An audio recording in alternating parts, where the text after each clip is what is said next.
talk real quick. Okay. I think we'll be good. I'll make it. Do you still need light or no? No, yeah, we're good. Okay. So which one were we missing? You said you're only getting one side. Yeah, I mean, it's Yeah, was the right one? downtown. Now we're gonna Okay, but you weren't getting it before? Or you were getting it? Thanks for coming, everybody. John Workman, A Life in Comics. Yep, sorry. You're good. Keep it good. How do we start this? We've got to sing him a happy birthday song. So, with feedback. Happy birthday to you. Happy birthday to you. Happy birthday, John Workman. Happy birthday to you. Can we tell them how old you are? I'm 75. 75. A life of 75 comics. And happy West Virginia Day to you. Oh. Did you know it was West Virginia Day? No. Today is West Virginia Day. It's when West Virginia became a state. And that's where I was born. Yep. In 1950. I surprised you with it. He hadn't seen that slide before. I just wanted to add it in there. But we're here to talk about John Workman's life in comics. My name is Chris Pitzer. I used to publish at Ad House Books. I've been a huge fan of John's work for at least a decade, maybe more. And format-wise, we're going to talk a little bit about the industry, and then we'll cut back to comics. Is that what you wanted? Your life in comics? Sure. Yeah? Okay. So we'll start with this Time Twisters piece. Well, that's maybe my favorite piece of my own artwork. It all just flowed out so easy. Usually I have to fight that paper and erase and all that sort of thing. But that one, and drawing all those creatures was great fun. There are a couple of things there. The fellow with the cone head is a little tribute to Mobius, and the little guy at the girl's feet with the big eyes is a little tribute to Wally Wood. Nice. I love those inside hidden jokes. So here's 19. Yeah, that was a fun thing. I just thought about a girl dating an alien and what it might be like. And the dialogue was important, of course. And you wrote that yourself, right? Pardon me? You wrote the dialogue? Oh, yeah. Yeah. That one, now, I should explain that they did tell me something that I needed to know about these covers. They were published in 8 different languages. And for this particular one, I wanted to go back and do something like the very early ECs or the Crime Does Not Pay or Boy Comics, things like that, where they have a lot of dialogue and stuff on them.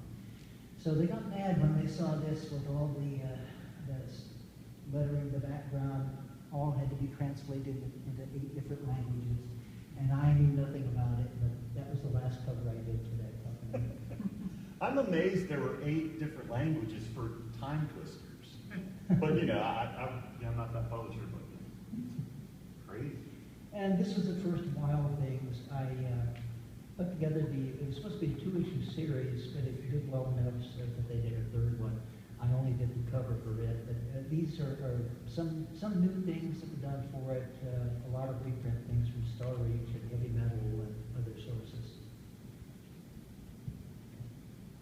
That one I had fun with. Again, it's a woman and an alien. I didn't realize I was doing that sort of stuff, but a friend of mine told me that there was a Canadian comic shop and they chose that as their cover of the week when it came out. You don't know what shop it was, do you? No, don't have any idea. If I knew, I'd forgotten. Yeah. And that one was the 3rd one where I only did the cover, but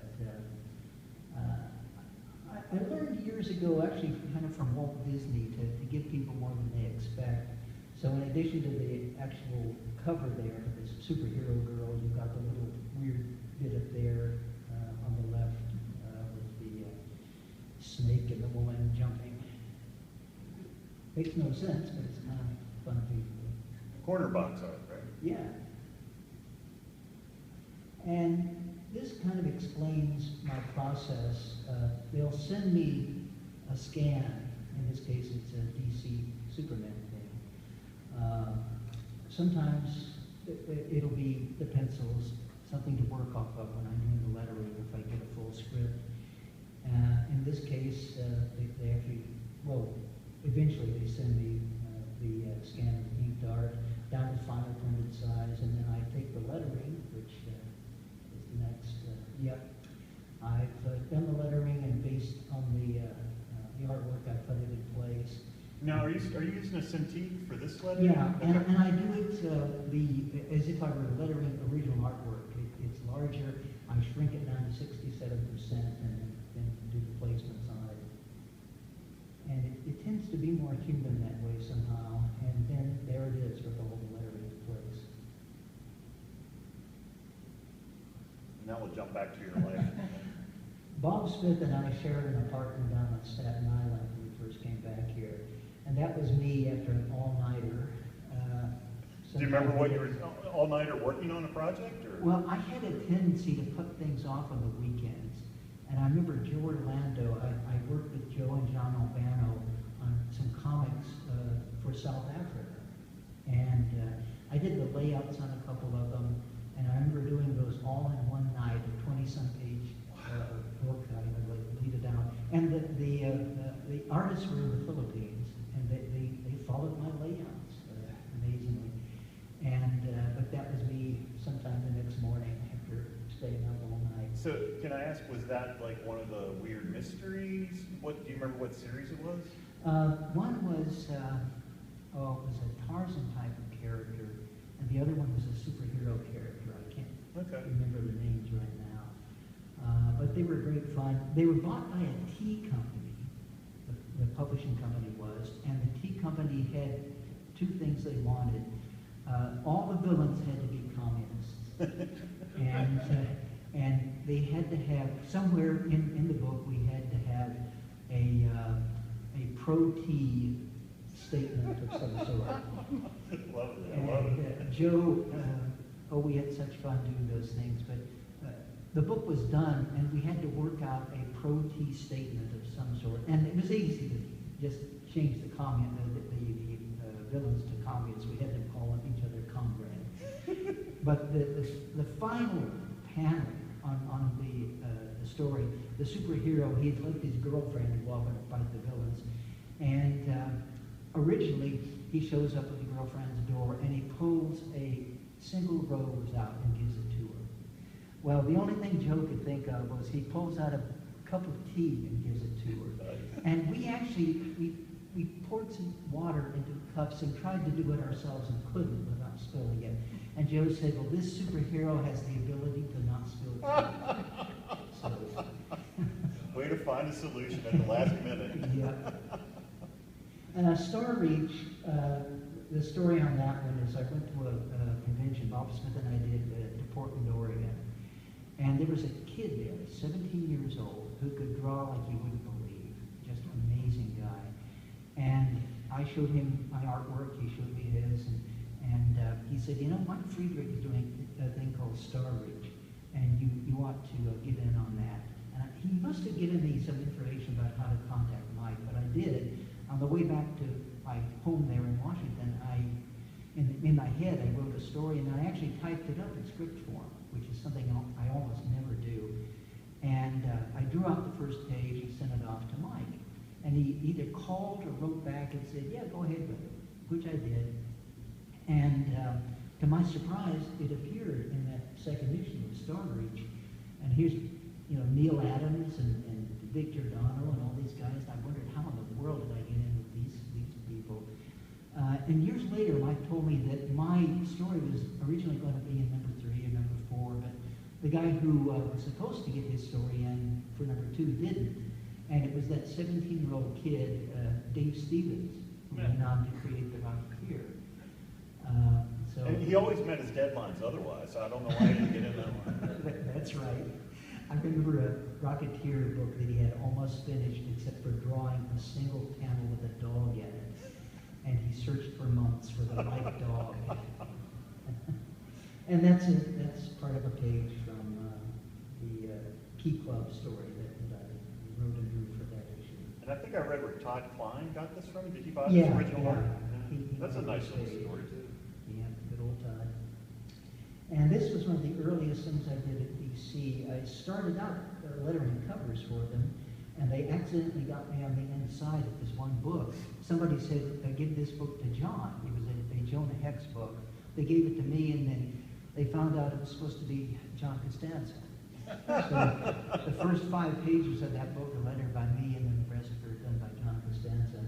But I thought that my balloons were lousy, and I'm still on this, maybe a little too big on the balloon tails. But it was the first time doing the interior of a comic where I thought I hit a sweet spot with the type of balloons. And I based it on what Marshall was doing with the art. Marshall, in college, was taking architecture classes. And you can tell that by looking at a lot of his backgrounds. But I thought this was the first time where I did lettering that was okay. The very first book they actually gave me the letter on the interior was a Batman it was actually at least from a Batman that Mike Grell had drawn, and I kept thinking, poor Grell, I'm wrecking his artwork. But Julie Schwartz liked what I was doing and kept giving me things. I think, if I can't quite tell, but I believe I misspelled Julie's name in the credits up there. It's tough to tell. I think you did, yeah. Every time it's been reprinted, they left a mistake in there. I'll have to look for this issue. I drew the Justice League dust jackets for 3 of the archive issues. And I remember at a Christmas party talking to Mike Mignola, and he thought that these were things that Sikowski had done back in the 1960s. I mean, I honestly thought the same thing too. You just morphed this into a nice classic drawing. Well, I tried to become Mike Sikowski on this one. I always liked him and his stuff. And there's another story about that. There's a documentary about Superman that's, I think, on one of the Fleischer Brothers sets of cartoons. And of course, they had Jerry Siegler, Joe Shuster's Superman, and Kurt Swan's and Kurt Schafferberger and John Burns and all these people. But the very last Superman that you see in that documentary is my Superman right there, Nice. which to me is pretty weird. And that's something that I did up in the office for one of the DC letter columns. Todd did a lot of those. Everybody did. Bill Morse, everybody up there did one or another. When I left for heavy metal, Todd and Bob LaRose got together and did this thing, and I think Todd inked it. Maybe he drew it, I'm not sure. Yeah, I think you did. Yep. But a ton of people, just about everyone who was in the office at that time signed it. Jeanette is there, Julie Schwartz, Saul Harrison, Joe Orlando. And you have this framed on your wall? Is that what? Oh, yeah. It's up in the upper hallway. Nice. And that's one of the heavy metal covers that I put together. That's where I had my most fun, I think, doing those covers, making them quickly discernible to people who saw them on the newsstand. And there is one story, we don't have it here, but Greg Hildebrand and his brother brought some sample things up to us and show us. And there was this one cover with a unicorn on it, and I loved it. I thought it was just great. Well, I got one vote of the covers. Julie Simmons got another vote, and Lynn Vogel, the publisher, got the 3rd vote. And when we voted on that cover, it was 2-1 against me. And I wheedled and cajoled and whined and did everything I could to get them to change their minds. They finally did. And that particular cover with the unicorn became the best-selling issue of heavy metal ever. And I remember Lynn went around afterwards, oh yes, well, the minute I saw that, I knew it was a great cover. But he didn't. I felt like they made posters of it too, right? Oh, yeah. I remember it from my youth. Yeah, we had posters. They had to deal with the Hildebrand brothers that would do some posters. And we did posters of that cover, minus the cover dressing, of course. And it sold 14,000 the first month and continued to sell for several months after. Alien, that was a biggie for us. I read the script. Len Vogel called me into his office and said, we're going to be doing this as a comic. Find someone to do it. And I read the script on the Staten Island ferry going home, and I thought, wow, this is an incredible script. It's going to be big. And my original intention was to have Carmine Infantino draw it with Walt Simonson inking. I had seen those two guys working together on a Warren story after Carmine was out at DC. He did a ton of stories for Warren with different people inking him, and it was interesting to see Alex Nino, for instance, inking Carmine. But the perfect look, I thought, for Alien was Walt inking Carmine. I called up Carmine, his phone was busy, so I called Walt to see what he thought about inking Carmine, and he was a little iffy about inking Carmine for 60-some pages, and he said, how about if I draw the whole thing? And I thought, well, I thought back to Manhunter, and then I thought, why not? And originally I thought I might do the writing on it myself, or Walt could, but he brought in Archie Goodwin, and it was perfect. There was no editorial guidance, really. We let them go, and if they knew what they were doing, there was no reason for any of us to fool around with what they'd done. As far as the cover, though, on Alien, I really wanted a big word Alien, and I did this very rough thing with a spaceship kind of gliding underneath the word Alien, and in 2 seconds, when Archie saw that, he said, how about if we draw some tentacles down from the title and encircle the spaceship? And it was brilliant. They told the story with one visual, and the 20th Century Fox people went nuts because it was far better than their poster for the movie. And when it came out in tandem with the movie, it hit big. It stayed for 7 weeks on the New York Times bestseller list. And as Paul Levitz likes to point out, that was kind of its competition was novels and other such things, not other graphic novels or other comics. And I'm very proud of that. I'm very proud of Walt and Archie for what they managed to do with that. So would this have newsstand distribution Oh, yeah. as well as bookstore It was distribution? bookstore and some newsstand. Okay. And that's just a Christmas thing that I fixed up for Heavy Metal, showing the staff at the time. Very small staff of people there. The girl, the woman on the lower left, she did all the translations. She was multilingual, but the only thing was she did word-for-word translation. And if there was some colloquialism that meant something in French, it meant absolutely nothing in English. So Ted White, when he was there as editor, managed to really rewrite the stuff in a way that made it very good.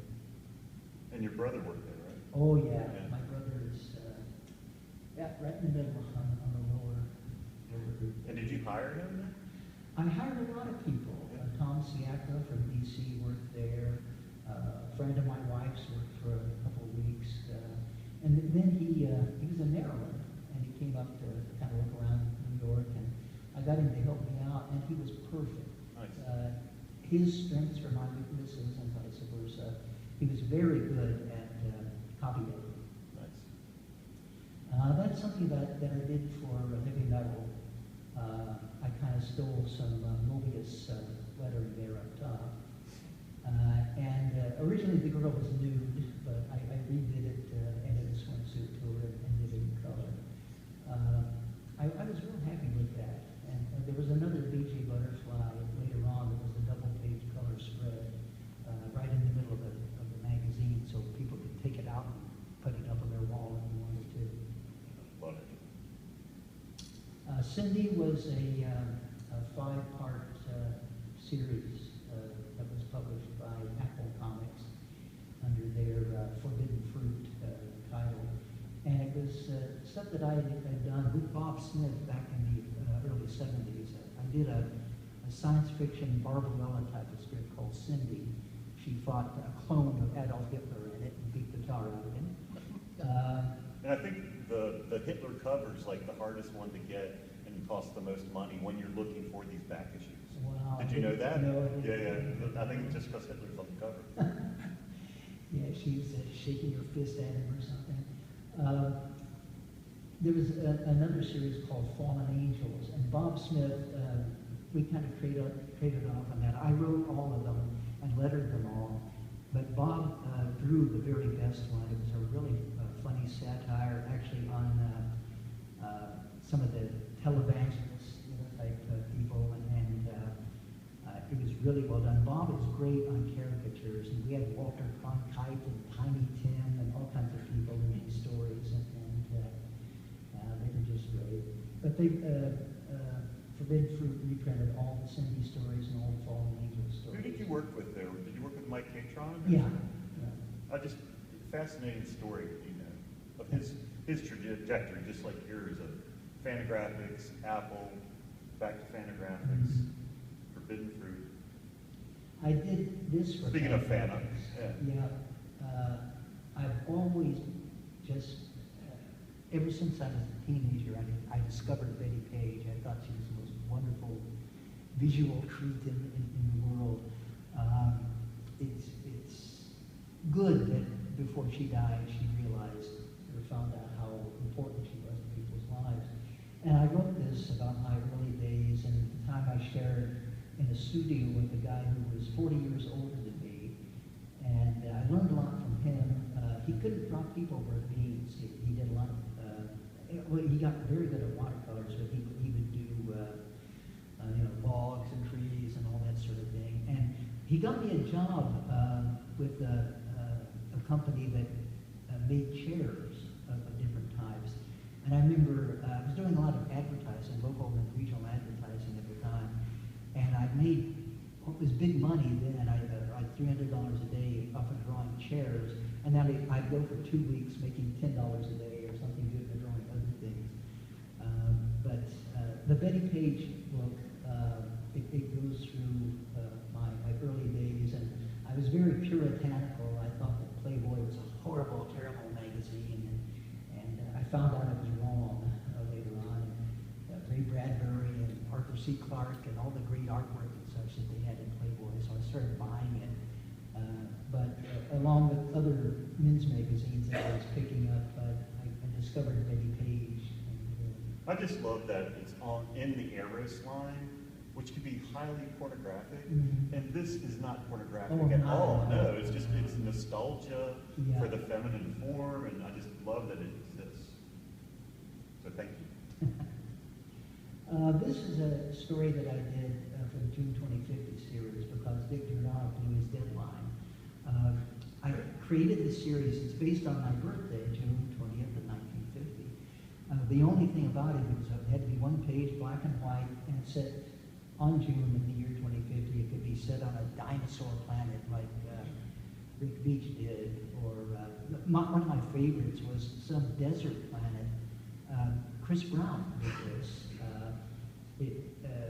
All the story involved was implements from kitchens popping up for unknown reasons on this desert planet.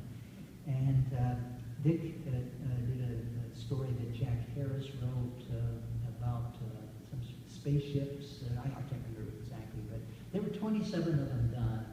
Jean-Pierre Dienet was very happy about the series, and he told me that as soon as we got 64 together, they would do an album of them, because he thought, American artists, that's great. And I had to fight Lynn Vogel all the time. The only American artist that he was really accepting of was, oh my gosh. Richard Corbin. Richard Corbin, yeah. yes. The master. And, Yeah. the only reason he had for that was that he had first seen Corbin in a French magazine. Right. He thought he was French. Yeah. And this is one that I laid out in an EC fashion. I love the way that they did things at EC, where they did very rough, almost stick-thin sketches for just to kind of guide the artist a bit. The lettering was already done, and they handed it to the artist. And then Wally Wood or Al Williamson or whoever, Graham Ingalls, they would do their own balloons. And those, every one of those guys had a different shape and thickness to the way they did the balloons. And I did two of these, one for Kent Williams and one for George Pratt. And they were a little reluctant because they thought I thought it gives freedom to people. You've got what needs to be there, and then you choose how you're going to approach it in the artwork. But they both felt a little locked in on it. But that's my method of working anyway, and I've always enjoyed it. And this is Roma. There's a guy named Jeff Goodman who worked for the infamous Countrywide publications, and he loved comics, so I did a few things for him early on. And he asked me, we had lunch one day, and he asked if I had anything, and I told him about an idea about a girl who had no memory, and she turns out to develop superpowers. And he said, oh, let's do it. And he wanted it for one of his men's magazines, and I started doing it with my wife, kind of co-writing. And I decided I didn't want to do it for some sleazy men's magazine, so I wound up doing it for Dark Horse Presents. I had to censor a few things there, change them anyway before it actually saw print. And then later on, it was put together as a graphic novel. But I mean, so many more people had to see it because it went through Dark Horse. Oh, right? yeah. So that's a good thing. And of course, actually, Thor Frog, one of Walt's neatest things that he did. He managed to make this weirdo idea work beautifully. My wife loves that whole the Frog. frog saga. Yeah. And this is the pencils on a drawing of Sid that I did for the 400th issue of Thor. And I really wanted, oh boy, I'm forgetting, Joe Sinnott to ink it. And they said, okay. And had I known, I would have been a little looser with the pencils because Joe liked to have loose pencils, but he did a beautiful job of it. Yeah, I mean, look, he kept it, right? Yeah, but he did it better than I ever could. Professional. There's a story about Joe. Joe loved Bing Crosby. And one time I was watching Butch Cassidy and the Sundance Kid, and I realized something, and I called up Joe and I said, you know, Joe, if Butch Cassidy had been made 20 years earlier, Bing Crosby and Bob Hope could have played the parts. And he laughed and said, Bing could have sung Raindrops Keep Falling on My Head. And he was right. And this is the second of the heavy metal hardbounds that I did. The first one was 25 years of covers. And I really enjoyed doing that. I actually did an incredible amount of work on it. I scanned every single cover and made sure that the color fidelity was right. And So flatbed scan? Yep, Yeah. yep. And I worried about Maury patterns, that no trouble at all. It all worked out fine. So I could Google this, but I thought I'd just ask you, what is Viper and Kiss? They were two Italian magazines. This is something that I could not take this book seriously. No, you had fun with it for sure. I did. And if nobody's seen this, definitely try and find a copy. It's a great book. Well, there's a lot of tongue-cheek stuff Yeah. in it because it's really just a whole bunch of illustrations of nude or nearly nude women. A lot of airbrush. Oh, yeah. And I mean, did look it at for this. heavy metal. This is just lovely. Oh, yeah, I did this. This is something I did for heavy metal years ago with a big girl up there, and I blew it up so it was really large. And then the others, I was influenced by the James Bond opening sequences. It's fantastic. I love that. Here's the back cover. Yeah. And that's a cover, part of the cover that I did for one of the Cindy books, the Grave Total. And I always wanted to do two things. I wanted to write and draw an Archie story and write and draw a Batman story, a short Batman story. I have yet to do the Batman, but I actually did do a two-page Archie that was printed in Archie and Friends. And I hoped they would, I didn't want to ink it. And by then, the quality of brushes and inks had changed so considerably that I didn't want to ink it myself. And I hoped they would give it to Bob Smith, but John D'Agostino inked it. He did a fine job, except on the next page, I don't know if it's there. No, it's a two-page story, but in the middle of the you look at it, it's on the beach, and a bright sunshiny day, and for some reason, in the middle top panel on the second page, it's a close-up of Archie's face. John dropped in solid blacks in the background. It turned to nighttime suddenly. I never could quite figure that one out. Where did that appear? Archie and Friends, number 80, 81, or something like that, somewhere around there. And these are just a sampling of covers. I didn't realize I'd done somewhere over 30 covers over the years. And they aren't all there, but a batch of them are. And the Roma thing for Dark Horse, and then another Roma one for Apple. I really like the Triple X Women one too. Those were kind of fun. Yeah. Those were really far out, the interiors on them. Yeah. But, and I reworked their logo. I didn't like the logo, so I did a new logo for them. For free, right? Yeah. Yeah. So yeah, I'm going to turn the lights on so we can see everybody. And so we kind of ran through that, but we were a little late getting started. Oh, yeah. And it is a birthday party, so I did bring some pastry treats up front. Oh, Please gather some on your way out. I wanted to run through a few things. I was born in West Virginia, and my dad actually worked in a mine there, a coal mine. My earliest memory was from around the age of 4, with sirens going off and people pounding on our doors, and my dad had been caught in a cave-in. And I didn't know this until decades later, but the mine that he worked in was the most dangerous place to work in the United States. 165 guys died in that mine. Luckily, my dad didn't. He was caught in a cave-in, but he survived. They started closing the mine in 1957 or thereabouts, and we moved to Maryland. We had relatives there. But it was kind of a bad time. My dad was driving 60 miles a day to Baltimore and back, and making the minimum wage at the time, which I think was $1.15 or something like that. We had friends out in Washington. My dad had actually been there in the 30s in Washington State, in a little town called Aberdeen. Aberdeen's everywhere, but there was one out there. So we got rid of everything we had as far as furniture and such, had a couple of $100 in a car that we hoped wouldn't break down, and went to Aberdeen, Washington. And I grew up there, and I remember on the way across the country, my dad and mom bought us a copy of Tarzan and one of Bugs Bunny. And I remember the backup in Tarzan was beautifully drawn by Russ Manning. And then I saw a few comics from 1958, mostly action, adventure, and Superman, I think. And in 1959, I saw Sleeping Beauty, the Disney movie, and I was overwhelmed by how wonderful the artwork is. Ivan Earls squaring off trees and things like that. And I started buying, well, I found that that a Sleeping Beauty comics version had been done by Dell. 25 cents, hard to come by at the time, but I got it and was just overwhelmed by it. And I started buying all the Disney movie releases and some of the comics and stories and such.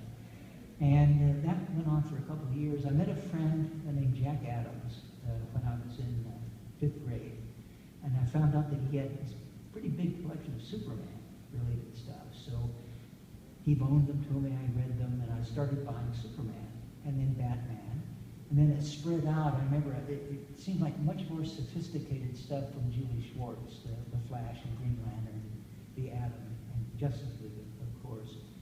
But I stayed away from Marvel, except that for 5 cents each, there was a neighboring town where we could buy, in this one place, old comics for 5 cents. And when I say old, I mean old. Some of them went back into the 1940s. I remember my first ECs that I picked up there were for 5 cents. But anyhow, I would buy some of the early Strange Tales, things like that. But I missed the superhero stuff until I got sick one day. I had the flu, and my brother went to the local drugstore to see what comics had come in. And he came back with Spider-Man #9, and few things like that, Strange Tales, and I said, why in the world did you get these? And I read them, and they were so wonderful. I started collecting Marvels. And Jack Adams, my friend, and I, we found out about fanzines, so we started mimeographing our own little fanzines, talking about what little we knew of the history of comics and Big Little Books and pulp magazines and all that sort of stuff.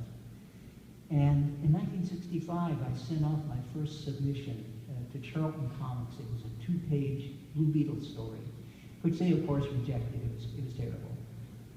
But I kept trying and kept working at it. In 1969, I actually came back to New York. Actually, I came to Maryland and up to New York. I remember visiting the Marvel offices. They had 2 of them at the time. I talked to a British fellow whose name escapes me, and he sent me over to the other office at 635 Madison Avenue, where Stan Lee, I think, had his office. I didn't get to talk to Stan, but I did talk to Roy Thomas, and he sent me on my way. I didn't know it, but a few years later, I'd have an office in the same building when I worked for Heavy Metal as art director. But I kept trying. I came back again in '73, had a nice meeting with John Romita. He swore years later that he remembered me from 1973. I never quite believed him on that, but he was such a nice person, and he went around and Xeroxed a whole bunch of pages, gave them to me to study, and current Marvel artwork at that time, at the actual size. It helped a lot. And when I met Dave Stevens, as I mentioned, Star Age, that really started some things. Mike Friedrich liked what I was doing, and he connected me with Dick Giordano and Will Adams. And I talked to them, and they said, yeah, come on back, we got work for you. So Bob Smith and I've been working with Bob by then. We jumped in my old green Gremlin and prayed that it would make the 3,000-mile trip to New York, which it did. And we got here, and we got immediate work at Marvel. We went there after meeting with Dick and Neil. I think Larry Hama took us over to Marvel. We met Archie Goodwin and Marie Severin, 2 of the nicest people I've ever met in my life. They really had nothing. Archie had just gotten the sales figures for the year, I guess, at that time, and they were not good. They'd be fantastic now, of course, but they did manage to find a few things for us with Crazy. And I remember Bob inked Marie Severin on a satire of Jaws, and I did some sort of thing that it isn't horrible, but it's not very good. And they mistakenly attributed it to Henry Workman, so I can blame Henry for this lousy artwork that I did for him. We went over Larry took us to D.C., but he wouldn't go in. He was having some sort of tiff with the D.C. guys, but he sent us on in there. Neil had called earlier, Big Cat, and said that we were on our way over to talk to them. We talked to Saul Harrison, and he really had nothing to offer us, but he sent us over to talk to Joe Orlando. And I swear Joe was half asleep. Joe worked all the time, freelancing and doing all sorts of things in addition to his staff requirements at D.C. And he apologized for this later, but he was so, practically falling asleep looking at our stuff. But I had started working on a Plastic Man story that I had in mind, and Bob had drawn the first page of it. So we made arrangements to come back the next week and meet with Jerry Conway, who's editing the book. And we popped up at the time we were supposed to be there, and the receptionist told us that Jerry was with the writer, but we had to wait a while. Well, Bob Rosakis came out. He and Jack Harris had seen us when we were there the week before and kind of liked our stuff. And he said, why are you guys here? And I mumbled, as I tend to do at times, and I said, we're here to see Conway. And Bob said, oh, he's not doing anything. Come on in. So we followed him down the hallway, right past Jerry Conway and the writer he was talking to, and then to Carmine Infantino's office. He had heard Carmine when I said Conway. And we were shaking in our shoes there. Here's Carmine Infantino. He'd been one of my heroes forever. And I thought about telling him that when I was in junior high, in the art class, we had to write something about an artist, and of course it was Da Vinci and Michelangelo and all that, and I wrote a thing about Carmine, which I got an A on, but I figured, nah, I'm not telling that. But he started looking at our stuff, and I don't know, he said that we reminded him of himself and Frank Giacoia when they would go around together in the 1940s looking for work at all the various comic companies. And something happened, I don't know. If I had been Carmine, I would have sent us on our way, I think. But he started calling in Jack Adler and Joe Orlando and Saul, and look at these guys work. And so we got hired that minute at DC, me for the production department, and Bob as an inker. Bob started right away working on Plastic Man over Ramona Fraden, and Ramona was delighted with his inks on it. And I was having fun in the production department, doing a little bit of everything. And I was getting tired of DC, not of DC so much, I love those people, but if you corrected the art and lettering on one book, you corrected them all, pretty much. And Neil Adams suggested me as art director over at Heavy Metal. We weren't happy with the original art director they had. And I showed up, and I had blown the original appointment I had with him, didn't even know it. I thought I was there on the right day at the right time, but it was supposed to be the day before. But they let that pass, and they looked at my stuff. And I remember they took me in, Peter Kleinman took me in to meet Matty Simmons, the head of the company. And there was a guy sitting there who looked like he had just stepped out of the 1950s.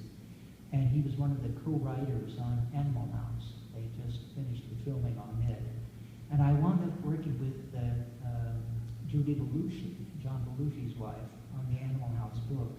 And Belushi used to come up to the office to pick her up at the end of the day. And I thought he would be bouncing off the walls or something, but he was quiet and almost shy. It surprised me. My wife is still mad at me because at the premiere of Animal House, I didn't introduce her to John Belushi. But Belushi was drunk out of his mind at the time, so I thought, that's the way it goes.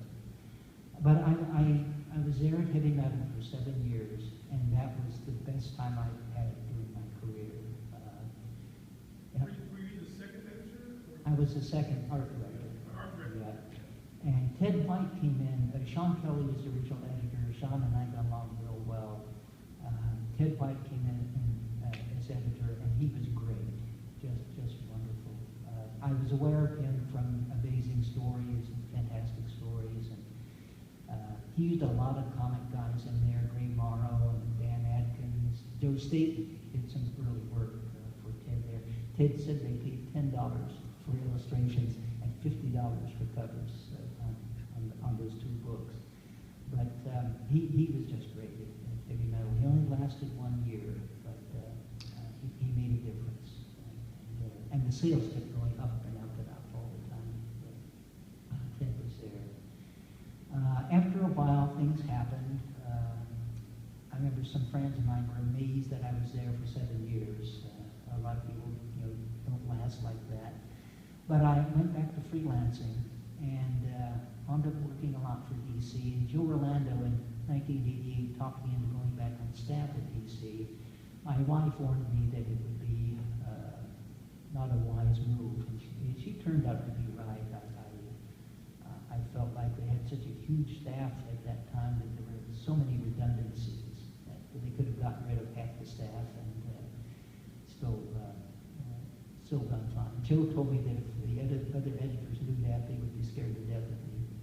But anyway, I stayed for less than a year and then was under contract to DC for lettering for maybe 1 or 2 years. But during that time, other companies would approach me, and I had to tell them, no, I'm under contract. But I got out from under that, and then I could work for anybody. And I worked for Disney and Image and all these various companies. And then I got the call from Heavy Metal in 2000 to do that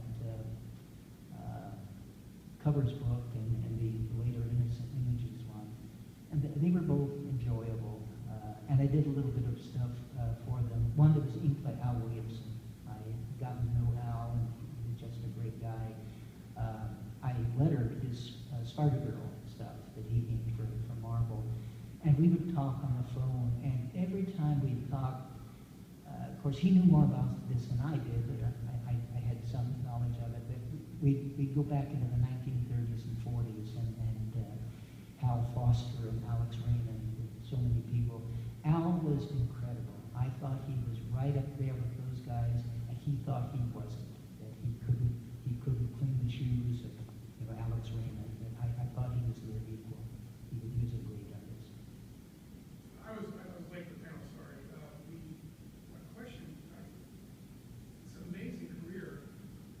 And I remember, being a collector in the band and the reader and everything. You would always show up in all these different places, and you read, oh, no, he's over here delivering, or he's over here doing art, and art director.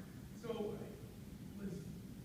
did you never have a plan that could just concentrate on one thing? Or you're so talented in so many different areas, you just said, I'm just going to take, just kind of play the field and take things on as they came along, or did you ever thought, I need to buckle down and stay on one thing? That ever? Well, even when I was at heavy metal, and that was my primary work at the time, I was approached by other companies. DC even called me up several times and said, can you letter this and that for us? And I had to turn them down because I had so much work. But I didn't realize how many things I did for National Lampoon. I did a lot of artwork for them and lettering too. And I remember I felt that I owed them something monetarily because I would call my wife when we were on when I was on my way back to New Jersey, but we'd moved there by that time. And I thought, I'm using their phones here, I should do something freebie for them. So I did a bit of lettering here and there for Lampoon. But the drawing was kind of fun, and I never knew what I'd be doing for them. They wanted me to do a thing called Dr. Jekyll and Mr. Drunk. And it was written by a guy who later wrote a very serious movie about alcoholism that, now here's a name that's flown out the window. He played Batman. And Michael Keaton. Yeah, Michael Keaton starred in it. Good job. Yeah. Well, it was funny that I had to kind of play around with the script for the Dr. Jekyll and Mr. Drunk because the guy treated it as if it were a movie, and he had one panel with 3 actions taking place. So I had to turn that one panel into 3, and I also had to be as close as I could with the artwork to the class.